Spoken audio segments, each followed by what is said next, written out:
Well, good evening, everybody, and welcome to the now returning to Monday night nonfiction book club, post SHTF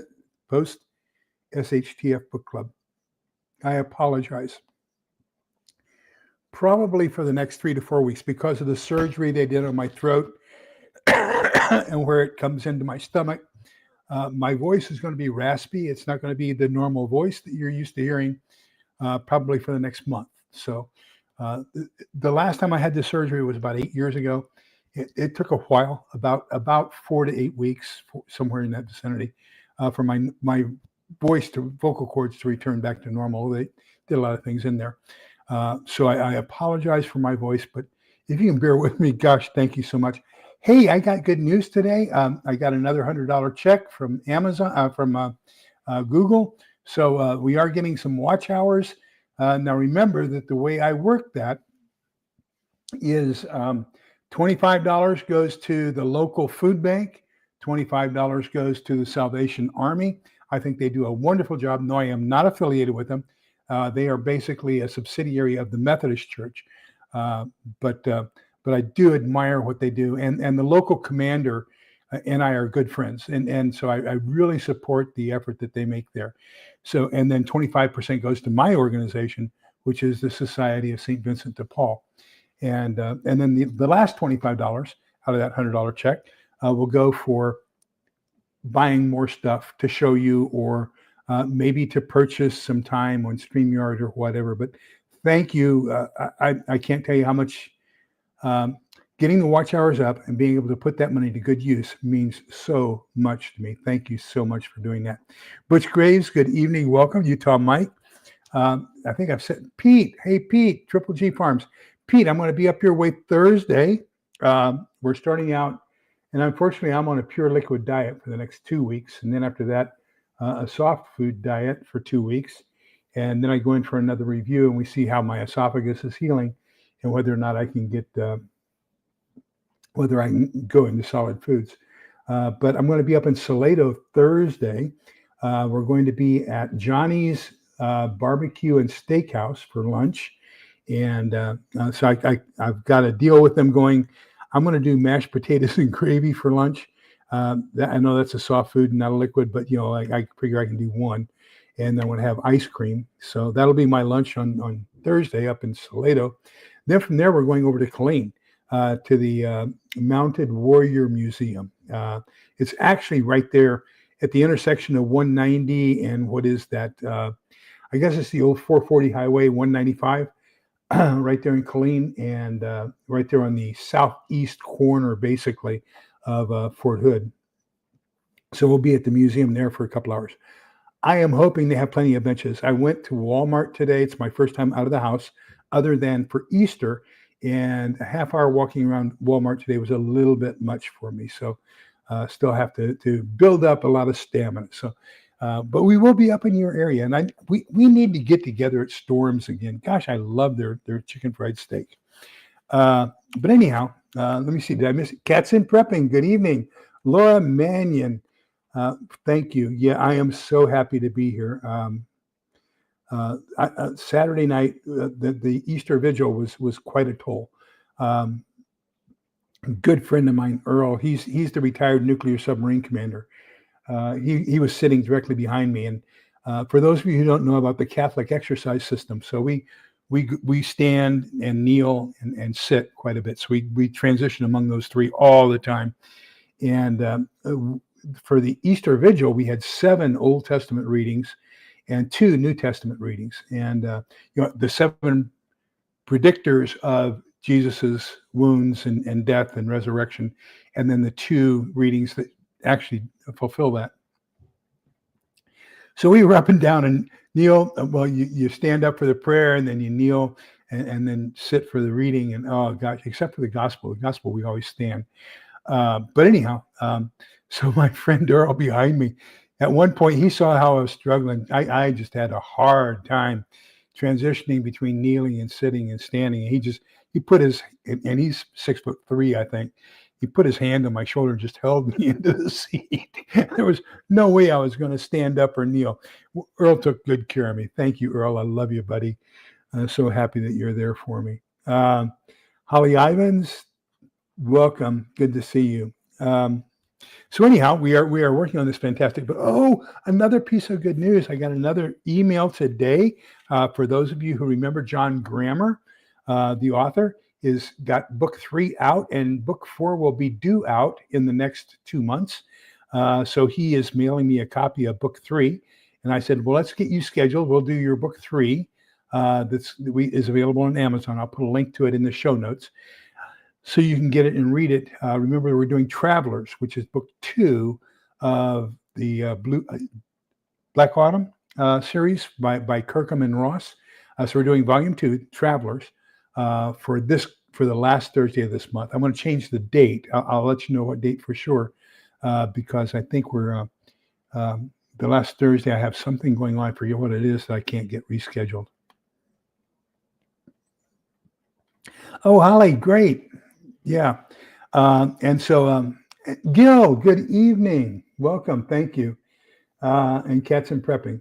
But anyhow, so he's sending me book 3. We'll do that as a review. He will be with us on the live. So as soon as we get the date worked out, he will be here. We can talk about his book, and he will be here with us on the live.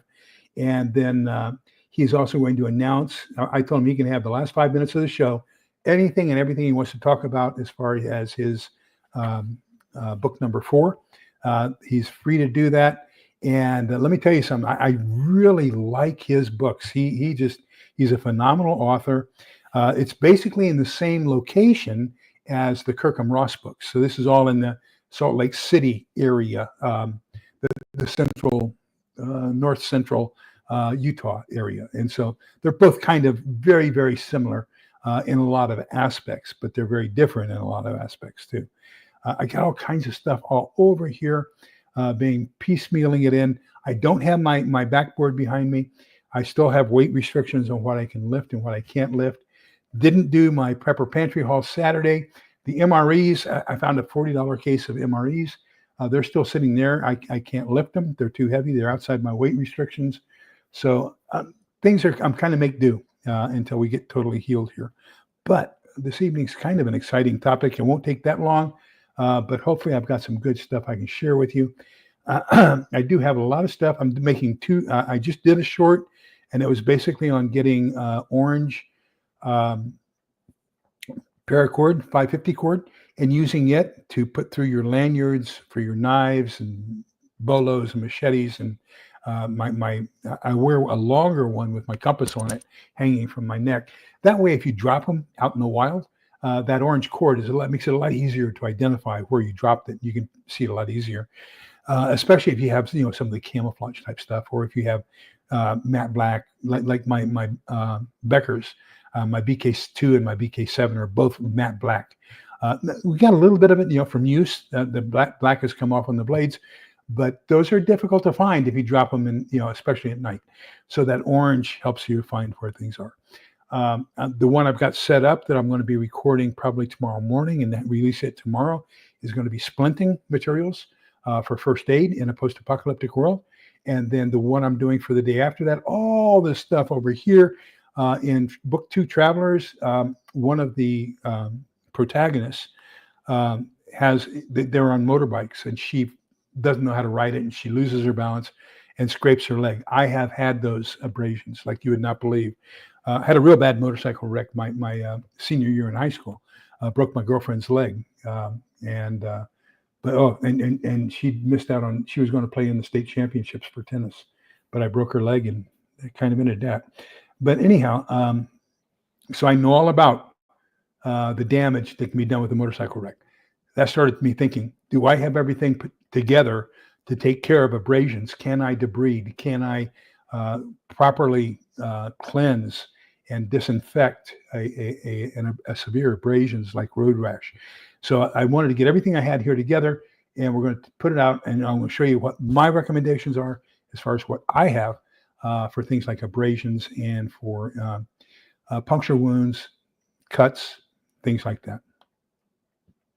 So I'll do another. They've got shorts where they're 3 minutes now. I think that'll take the full 3 minutes. Okay, so that's where we are. That's all that good stuff. Gosh, let me see. We're up to 20 people watching. Thank you, everybody. Thank you for being here. If you're new and you like what you see, please do us a favor. Join us. All I ask is that you be polite, kind, and respectful to the other people who are in the chat. I have the best chat on YouTube. These people, we've been together now probably 3 years, the most of us, 3 or 4 years. Fantastic ideas. They really share a lot with each other. They keep me straight. And I just ask, if you want to join us, please feel free to join us. We just ask that you be kind, polite, and respectful to each other. So that's the number one thing. All of my wrenches, moderators, are volunteers. I don't pay them. They don't get paid for anything. The only thing they have a concern with is they want to keep this a family-friendly site so that we can attract more people and hopefully help more people get through to the other side with whatever's going to be happening. So, that's what they do. They just want to help keep it clean, keep it nice, and keep it friendly so that we can have a great group of people here on a regular basis. Okay, so tonight we're talking about longer-term solutions, chapter 10 on this fantastic book. Please get a copy. This is an extraordinary book you absolutely must have in your library. And it's by Ted Riley. I like his writings. The only thing I don't like about him is all of his drawings and pictures and everything are in black and white. I wish I could have some color pictures sometimes, but that's what happens. I think it's either self-published or published on Amazon, but he is a good writer. He has some very good ideas. I think I would love to partner with him. I think we could put out a fantastic piece of work. So tonight we're talking about two different things. On page 181, there is a formula so that you can make your own dishwashing and laundry detergent if you want to in a post-apocalyptic world. It's going to take the ash from your fire and a couple other things, and you can make your own. I'm not going to get into that. If you want that, it's very important. You can have it. It's in this book, and a very detailed explanation of it. But what we are going to talk about is dishwashing and laundry. So let me get to those chapters. I have a bookmark here, my bookmark. So dishwashing. I am planning, as long as I can, on using disposable eating utensils. Now that's being bowls. I don't buy plates. I think that buying plates is a waste of money. I can use a bowl as a plate, but I can't use a plate as a bowl. So everything I spend all my money on as far as disposables is disposable bowls. Now I do have two different sizes. I have a smaller one and I have a larger one. The larger one can either be for a soup gumbo or for a meal. The smaller one is probably just going to be a single serving of soup. I'll be honest with you there. But I do think that those are fantastic. And then I can also use that once I dry those out, because they are a waxy paper. I can throw them at the bottom of my 55-gallon drum that I've got aeration holes in it. And then I'll put my fecal matter on top of that. So I'll use the paper basically as the flames and a little bit of combustible material to burn my fecal matter and try to keep things clean that way. I probably have, 2 red, 2 black. I'm not sure if I have blue or white tubs. And these are these wash basin tubs. You can fit them down inside of your sink and kind of add another wash basin tub to it. And those are primarily going to be for dishwashing and for hand washing and things like that. So he's talking here first about his dishwashing system. And so he does the same thing. He says, half fill 3 buckets. And then you pour in with hot water to start with, the 3 buckets. And then you fill it with cold water until it's at a decent temperature where you can wash. In the Army, we had these big scrubbing brushes. I strongly recommend those. That's going to be great for you to use.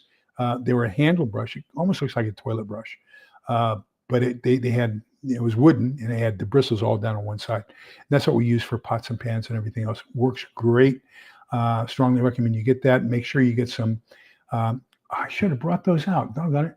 I have some commercial green Brillo pads from when I had my concession company and my disaster response company.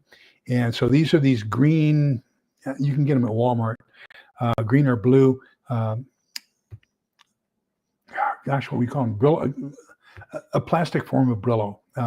Brillo pads work great. You're going to need all that kinds of stuff to kind of get rid of heavy foods. Okay. What he recommends, okay, is that you set up, and I do the same thing: soap, rinse, sanitize. Okay, so 3 different tubs. He says get rid of all 3 of them at the end of the day. I'm a little bit more water conscious than that. I'm going to take my soapy water. That is, the first one's going to have my detergent in it.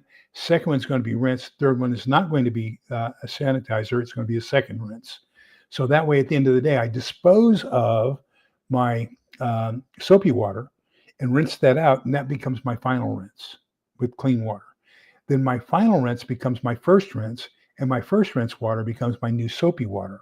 I just add a little bit of soap to it and a little bit of hot water, all 3 of them. So now I'm adding hot water to warm it up to the temperature I want to warm it for warm cleaning water. Then I can brush those down and everything else. One of the things I have fallen in love with, and we probably have a dozen of these bottles. This is Dawn Power Wash. We've fallen in love with these. It's a package. You've got 3 parts in the package. You've got this in the middle and then 2 refill bottles, 1 on each side. Get them at Sam's or at Costco. I probably have a half dozen of those packages out in the garage in those tubs I was telling you about. This is my number 1 go-to hand wash dishwashing fluid. And the reason is because a little dab will do you, just a little bit, and it just goes right through it. So the more expedient you can be as far as not having to use a whole bunch of soap, the better off you're going to be, because it'll help you conserve everything. I really, really like it. Now, this is kind of a general soap in a couple ways. I get this at Azure Standard.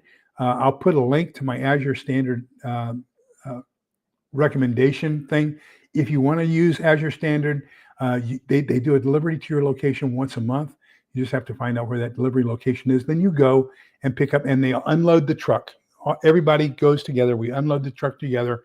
At our place, it's at a retail outlet store for dog food, and so they put everything in the backyard, and it has our names on the ground.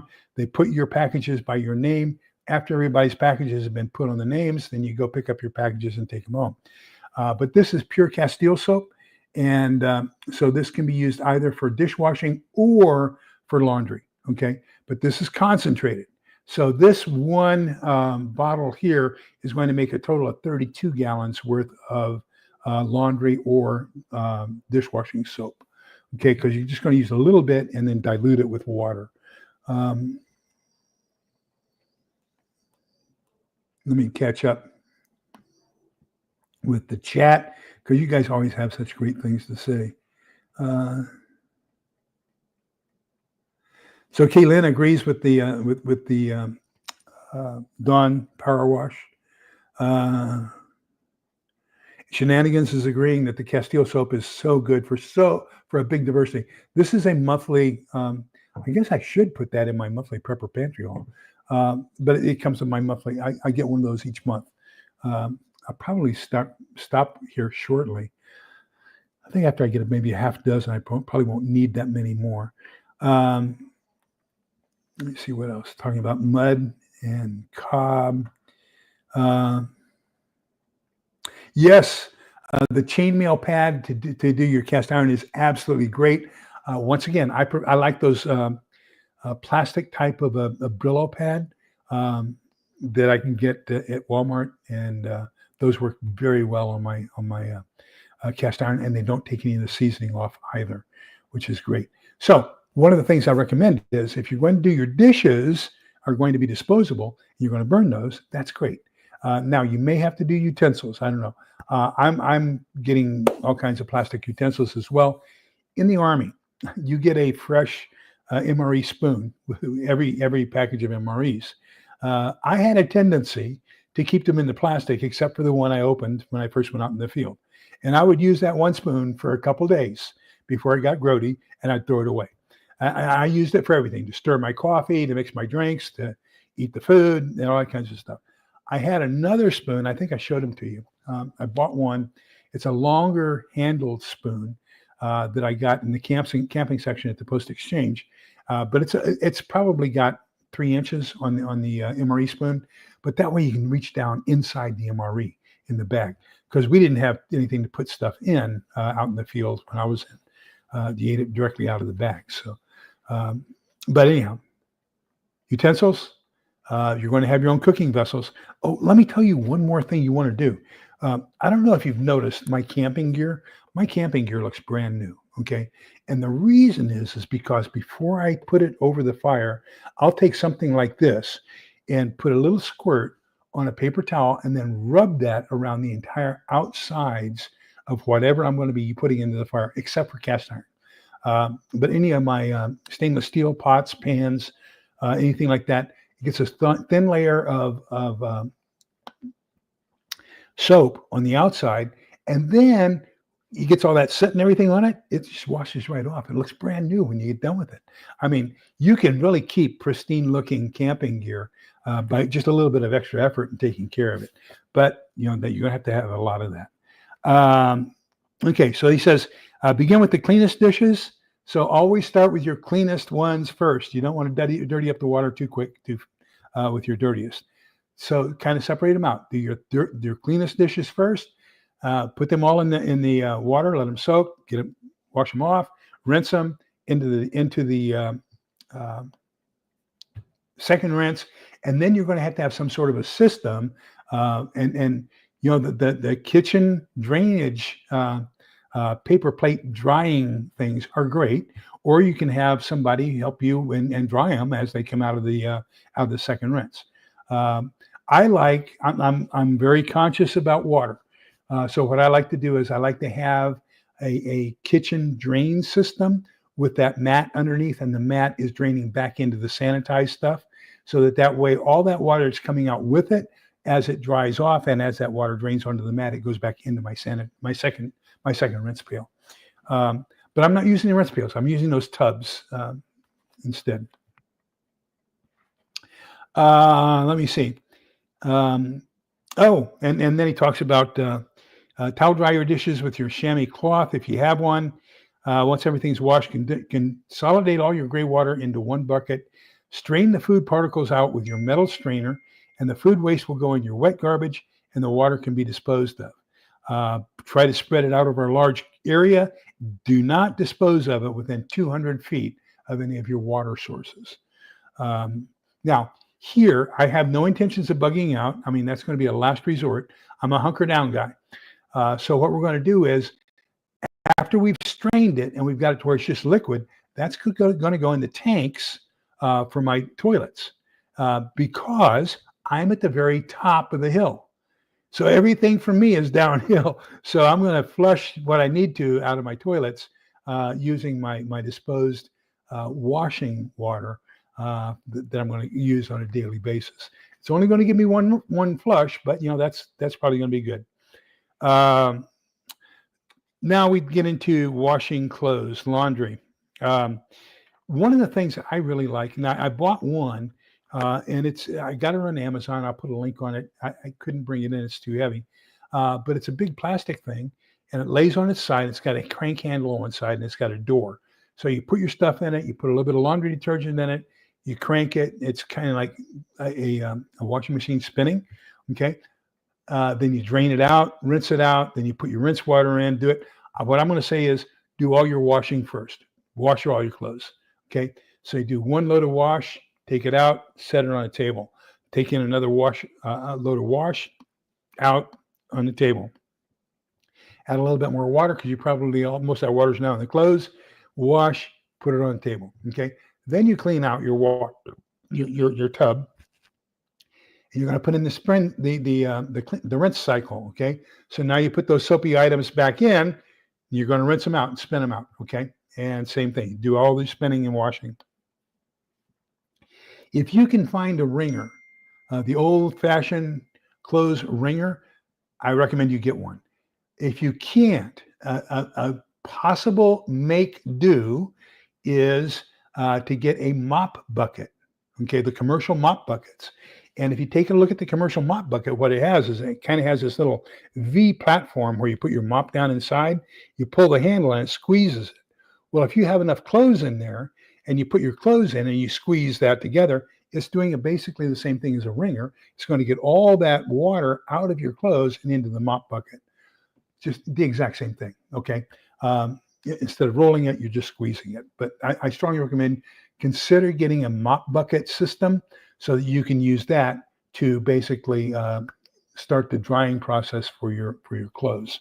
Now, another thing you can do for a makeshift washing machine is to get a 5-gallon bucket with a lid, drill a hole in the lid, and get one of those old style fashion toilet plungers. Okay, make sure you use a clean one, and then fill it up third of the way with water, your soapy water or whatever. Put your clothes in. Then you use the use the toilet plunger as your agitator. Okay, so you're agitating clothes inside there. Same thing. Pull your clothes out. Do all your washing. Clean the water. Do all your rinsing. Take them out. Squeegee them through your mop bucket system. And then you're going to hang them up. Now I have two different kinds of clotheslines. The first one I bought is. I was thinking about it earlier as I was thinking about what we were going to talk about. My first dryer that we had in our house was October of 1966, my freshman year in high school. We moved from Jerry Street in El Paso, northeast El Paso, down close. Well, actually, it's halfway between El Paso International Airport and Interstate 10, 8708 Turrentine, on the corner of Hawkins and Turrentine in El Paso. And we didn't have a clothesline in the backyard. Now, until I was 14 years old, I helped Mom hang the clothes, okay, all the time, and pick the clothes up. And I was thinking, some of those good memories. This was back in the fatigues days. As a matter of fact, I wore fatigues. I don't think we changed over to the battle dress uniform from fatigues until I was at Goodfellow Air Force Base.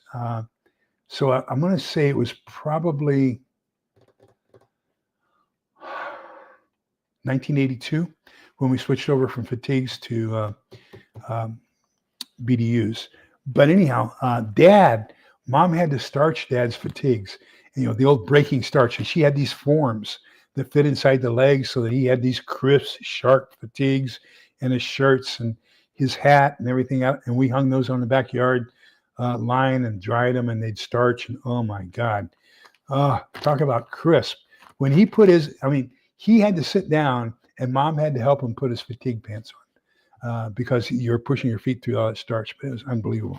So don't forget, you're going to need some clothesline. This is cotton braided. If you can find the plasticized, I strongly recommend it. But anyhow, this is cotton braided clothesline made especially for clotheslines.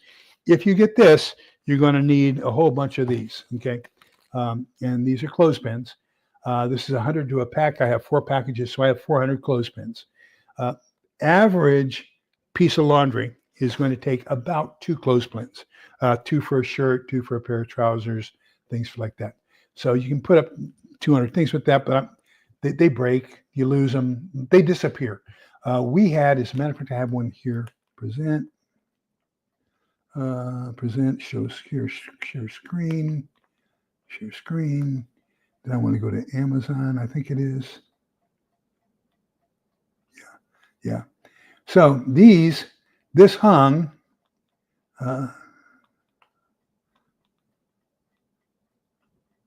okay. So these are our clothespin bags. So you can see they have loops where they hang on the clothespin and they just, as you lay your clothes over the top of that line, then you grab your clothespins from the bag and put them on there to hold it onto the line. That's kind of tough to do in some seasons in El Paso, when the winds are really blowing. But I think that's how we lost a lot of the clothespins, was it just blowing all over the yard. But there's also this camping version that I really, really like. So this has got the clothesline. It's a stronger, more durable line, and it's got these built-in metallic clothespins. So now I think this one has 40 clothespins on it, so you could do about 20 pieces of laundry. Probably all you're going to have done when you're doing your laundry anyway. But that's another option. So either one of those two, either clothesline with clothespins or the camping line version with the built-in clothespins. Either one will do you fine, but that's going to be how you dry your clothes in a post-apocalyptic world. Let me see.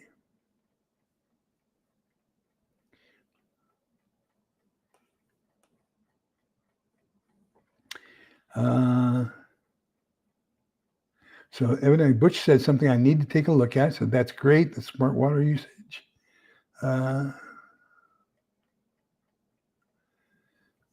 Butch says he replumbed the house. Only the black water goes down the sewer. All other water goes into a holding tank. The waters of plants and can be diverted into a solar still to be reused in the house. Great. Absolutely great. Absolutely love it. I wish, now that I'm older and I'm allowed to say whatever I think, I wish that we had 2 lines of water coming into every house. I wish we had a gray water line and a white water line. And the white water line would be basically for everything inside the house. Then your gray water line would be for your plants and stuff like that.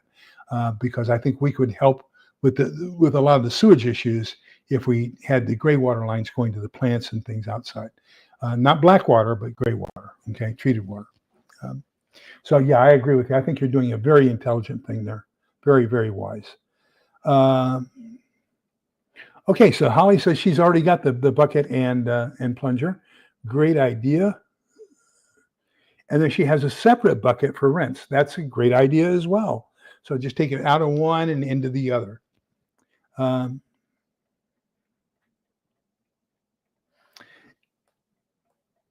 Oh, wow. Laura, great suggestion. Thank you for sharing. Have not seen one, but I can check into that. More than likely, you're probably right, Holly. And it probably will only be 1 day a week at max. It won't be we need something and run the washer and dryer like we do now. Yes, you can. So that's one of the things we used to do for in Scouts for a moneymaker before they came out with the Boy Scout popcorn, was we made clothespin bags, and we made them out of the metal clothes hangers. Okay, and then we had T-shirt type bags that we made and put them on to the clothes, and we bent the clothes hangers, and so we made those into clothespin bags. But yeah, that's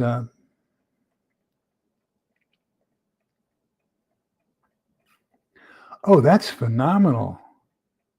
That's very wise. I'm glad you guys are doing that. I think that's exceptional. Let me see here. Okay.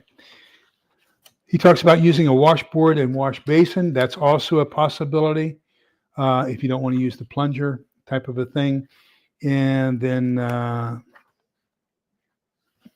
talks about rinsing, wringing, drying, and tips for taking the torture out of laundry. He says there's no way around it. It's not a fun task. It's a grueling thing. That one of those things that, I told you that in the Army, we went in. We did our poop in 55-gallon oil drums, and then we had a slit trench, and you would take the oil drum and dump it into the slit trench and pour 5 gallons of diesel on it along the slit trench and light that on fire. So we always burnt our poop. And so that was usually if somebody messed up, but not bad enough for non-judicial punishment, which is Article 15. But the first sergeant wanted to let you know that he needed to get your attention. You got assigned the poop detail. And so that's how the expression getting put on the first sergeant's poop list came about, was you were the guy who was going to do the poop burning because you messed up. And but anyhow, that's how we did that. And okay, so let me see. Okay, so do-it-yourself laundry detergent. I've got a couple of other small things I want to show you real quick, and then we're pretty much done. When we bought the house, we had a water softener put in, and they gave us all this concentrated soap. So we've got 4 bottles of concentrated laundry detergent, and we've got 2 bottles. Now, the 4 bottles of laundry detergent are half this size. Okay, they're not quite this or big around. So I'm going to say that they're probably the equivalent of 2 of these bottles. So we have basically 2 of these bottles of dishwashing detergent concentrated, 2 of laundry detergent concentrated, and then we have probably 4 of the smaller, the thinner bottles, which would be another 2 of these, which are general purpose detergent bottles. And then they have spray pumps on them so that you can mix them in a bottle that they gave us and put the spray pump on top and use that as a spray bottle. One thing I do have a lot of is I have 2 different types of soap, and these are great. So I like Zote soap. I like the pink. And then I've got Phil's Naphtha, which is also pink. But these are 2 fantastic laundry bars. You can take your knife and scrape off just a little bit. It's very, very hard. Just scrape off a little bit. You can use it for a laundry detergent. You can use it for a hand soap. You can use it for dishwashing. But this is just naphtha. It's also a stain remover, by the way. So, so this is probably that's what I need to use on my hat. I have my hat that I always wear, my Army Security Agency Cold War Prepper hat, and it's looking grody. I need to get it cleaned. Okay, let's take a look at comments, and then we can probably get this shut down a little bit early this evening, and then I can take care of my body. Holly, I thought you still were young. Golly.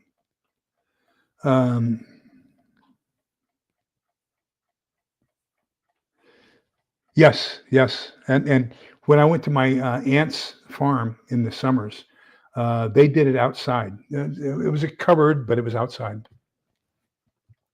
And they had the old agitator washer that had the squeegee wringer on the top. Yep. Helped her hang quite a bit of clothing there too. So yes. So yeah, I'm going to recommend. I'm a little bit different. I'm going to say you probably need to just keep in a corner in your house or in your garage or somewhere at least 6 of the wash tubs. Okay, and that's what I have. I've got 2 red, 2 black, I think 2 white or 2 blue. I don't know. I've got 2 of each different color, 3 different colors. Then I've probably got 10 5-gallon buckets with lids. Okay, because 5-gallon buckets with lids are going to be extremely versatile. You can use it for clothes washing. You can use it for dishwashing. You can use it for so many different things. You can drill holes in the bottom of it and use it to grow container plants or container vegetables or fruits or whatever. And I think, that would do you extremely well as well.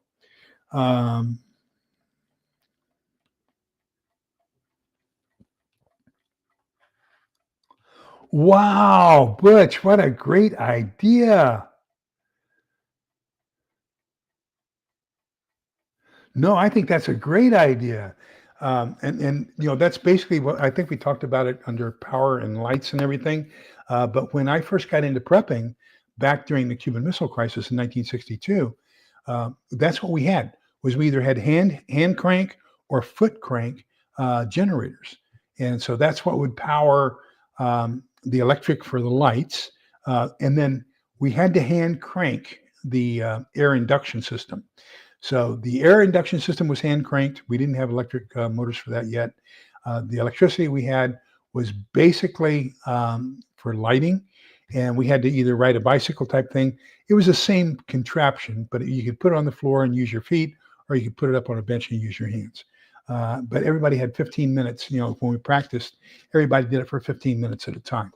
And there were only 6 of us. So that means that about 15 minutes out of every hour and a half, you were going to be on that electric generator.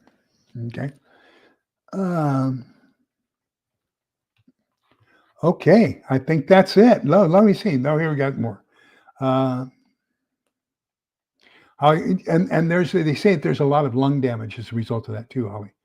So a lot of us who, not just the people who had to burn it, but that smoke wafted the entire area. I think they were doing the same basic thing in Afghanistan and Iraq, and the Army came down and said, no, you can't do that anymore because the fumes are too toxic. Great idea. Thank you for suggesting that, little lone prepper. Yes, some sort of mechanics overalls to wear while working will help keep down on the overall laundry. So you kind of have outdoor and indoor clothing. Great suggestion. My priorities, okay? My priorities for washing: socks and underwear, Okay. I can deal with dirty clothing. I mean, in the Army, if we maybe got to the shower point once a week. We probably had our laundry picked up once every 2 weeks. But I would go. I mean, I had more socks than you can ever know what to do with. I changed my socks every day. I changed my underwear every day. I probably changed my battle dress uniform maybe uh, once a week, and I would wear it for 1 week at a time, and then put another one on. I had four, so two would go into the laundry service, while the other two were there. So that's kind of how I made those last. But yeah, socks and skivvies, man, you want to have a bunch of those. Um,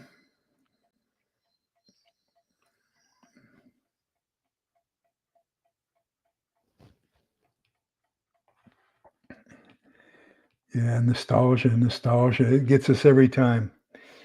Shenanigans wants to know how I'm feeling. Well, I'm still uh, Easter Vigil. We got to the church at around 7:30. The Easter Vigil went until 12:30, so I was at church for 5 solid hours. And that was up, down, kneeling, and everything else. So I was extremely tender. My friend Earl, I had a book. I ordered Josephus um, and his Chronicles of the Jews, early Jewish history, and it came in the mail from Amazon, and the front page was bent. Well, not the front page, but the front maybe tenth of the book had folded over, and it was bent and it creased. And I said, I want to return it. I want a decent book. And they said, no, don't return it. It costs us more to return it than just give you another one. So I now have two copies of Josephus's Chronicles of the Jews, or History of the Jews. And so Josephus was the Roman historian who basically wrote about the crucifixion of Christ from the Roman point of view. So anyhow, so I told him I would give him that. He bought me a book as well, and it's for our book study that we're starting Wednesday. Father Chad Ripperger, who is one of the most renowned um, exorcists on spiritual warfare. So we're going to start talking about spiritual warfare Wednesday night. So he bought me a copy of that, and we were going to trade. I didn't trade. I just came straight home. I had to get some pain medicine in me. I thought I would be okay. Helen and I did not go to exercise today. I think that would really be pushing it. Helen went. She came home. We went to Dairy Queen. I'm on a liquid diet, so I had a hot fudge sundae for lunch, and then we went to Walmart. Walking around, even pushing a cart, half an hour was a little bit too much for me. So I came home, took a good nap, took some pain meds, and I'm available for this. But it won't be healing as quickly as the original surgery 8 years ago. They had to go through some scar tissue and some other things, uh, and so it's a little bit more tender. When I had it done 8 years ago, I was at work the next day, and now here we are, 5, 6 days later, and I'm still in pain and very uncomfortable. So it is what it is. It hopefully has helped the cough. So, and that was my main thing. I think everybody was thinking I was a walking COVID factory, by my coughing. But anyhow, um, thank you for asking. I appreciate that. Um, okay.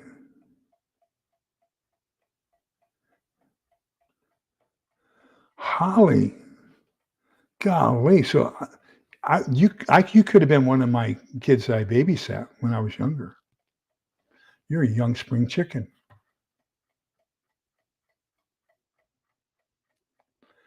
Uh, Great idea. Thank you, Suzanne. Great idea. Yeah. So the larger storage totes, okay. As a matter of fact, I've got one in the backyard with all my soccer and football referee stuff in it, because I used to referee soccer and football in my younger days when I could run 100-yard sprints, for an hour and a half. But yeah, those would be great for larger items if you had to do larger or larger loads, either one. Um,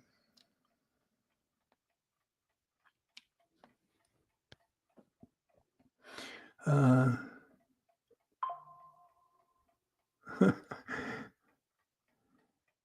You guys are so great in the chat. Let me tell you something. Uh, Okay.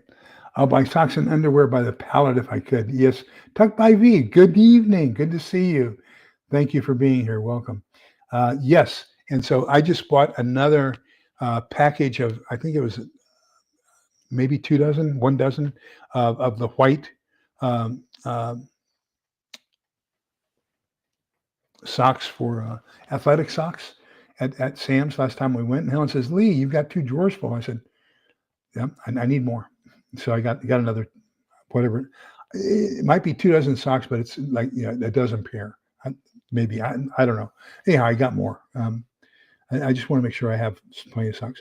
I think that's one of the things I'm slightly paranoid about is my feet. Coming from the military background and having stressed so much taking care of your feet because a soldier lives on his feet and stomach, and so you got to make sure you do that. One of the things I also want to point out, and we talked about it last week in hygiene and sanitation. I want to reiterate it this week because we're talking about laundry and um, uh, dishwashing. Make sure you constantly have a hand washing station available. If there's one thing you can do to reduce overall disease and chance of illness, it's going to be to wash your hands on a regular basis. So that's going to be number one. I think that's even more important than clean socks and clean underdrawers. Um,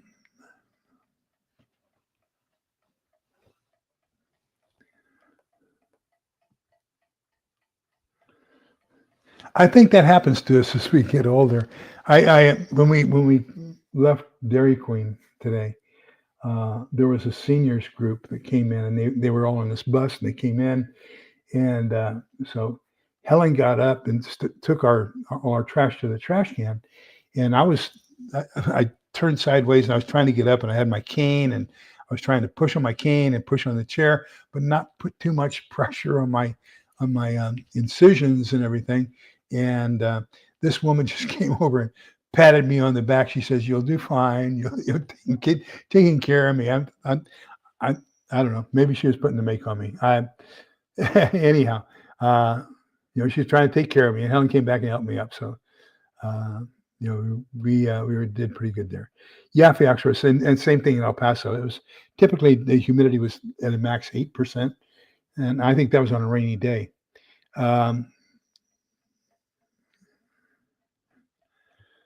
Thank you, Shenanigans.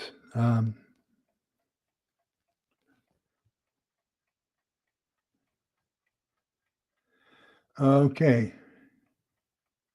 And please don't forget the Pope passed away this morning. And oh wow, Suzanne says she's washed comforters and totes. So please keep him in your prayers as we go through this transition. Um, so there are some leading candidates for the papacy. One of the things I like is Cardinal Owundu, who is from I think he's from Uganda. Is in the top 5, and I've watched a lot of his stuff. I really like him. Another one is from Hungary, and but the leading contenders. The only thing I've seen is a little bit of discontent from the Nigerian coalition. They think that there should be a Nigerian in that group as well. I'll live with whatever we get. And I can. I just do what I'm told. I'm a happy camper. That's the reason why most women like to marry soldiers, right? Because we know how to sew, cook, clean, and we take orders. So, uh,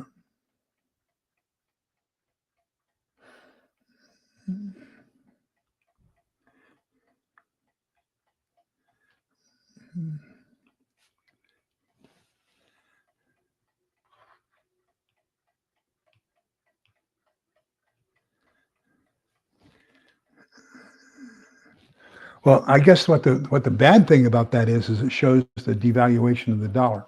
I'm putting all my money right now into silver. I had a guy call me today and said, "Hey Lee, are you still?"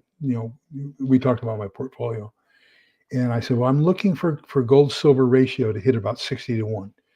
And so right now, the way I'm looking at it is, I think gold is probably, we aren't going to.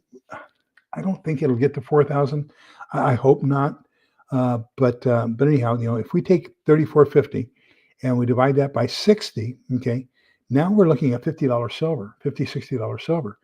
And so right now it's at 34, I believe. I don't know. Let me check here real quick. I go to goldsilver.com, which is Mike Maloney's site. Come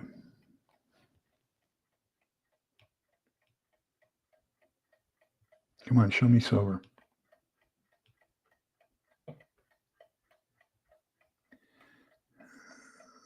Oh, there it is, 32.78. So we've got quite a ways to go for it to reach up to that 60-to-1 ratio. And so the way I look at it is, it's about 100-to-1 right now. And so if I take that 34.50 and put it into gold and it goes up a penny, then I've made a penny. If I take that same 34.50 in gold and put it into silver right now, then I got 100 ounces of silver. If it goes up a penny, I've made $1 because I have 100 ounces. So right now, everything I'm doing is going into silver and not into gold.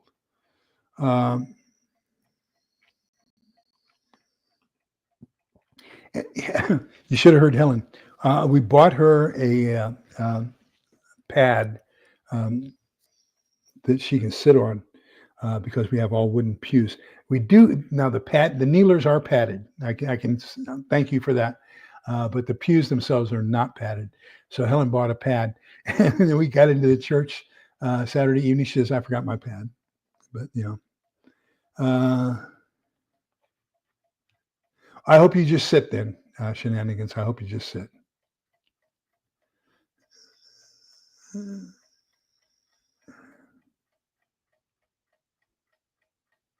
Yeah, I saw Cardinal Siraj in there too. Yeah, I think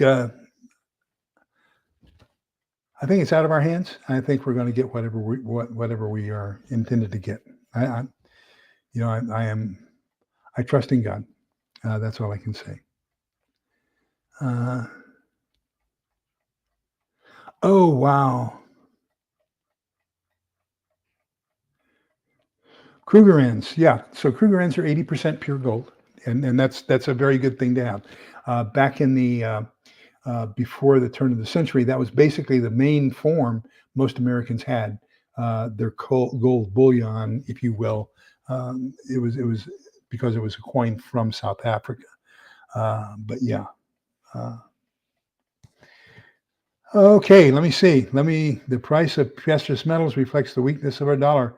You're exactly right, Fiaxris, and every other fiat currency too. I watched a deal yesterday. I think it was Mike Maloney, as a matter of fact, and he was talking about the fact that Bretton Woods, and then we got into a little bit of a discussion around the gold standard, and Nixon took us off the gold standard, put us basically on the oil standard, but it's really a fiat standard. The world is in a financial mess, and I'm afraid that things are going to get worse before they get better. Okay, the book of Numbers, chapter 6, verses 24, 25, 26. So I've got one video. I'm doing this tomorrow on basically how to take care of fractures. It's going to be a short. Then I'll have another video for the following day on abrasions and how to clean them, so a wound doesn't get gangrenous or anything like that. Try to how you can protect yourself because small cuts can become great raging infections in a post-apocalyptic world. So how do we avoid that? So those are the next two shorts I'll be doing. I've got two more videos coming out in the near future. I've got one is going to be on barter, and the other one's going to be on bugging out versus hunker down. So look for all those to come out in the near future.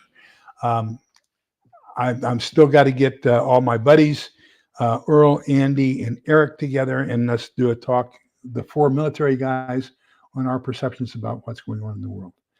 Book of Numbers, chapter 6, verses 24, 25, and 26. The Lord bless you and keep you. The Lord let his face shine upon you and be gracious to you. The Lord look upon you kindly and give you peace. So thank you all for being here. Thank you for your support. Thank you for just being a wonderful crowd that works so well together and takes care of each other. I tell you what, I could not ask for a better group of people. Thank you. I appreciate that. Remember that we're all in this together so we can come out the other side together. Move down here. I would love to have you all as neighbors. Just please. I'll take care of you. Just move down here and be close to me because I'd love to have this kind of people in my neighborhood. Remember, we're all in this together so we can come out the other side together. Please be kind, polite, and respectful to each other and say your prayers. Take care, everybody. Bye-bye.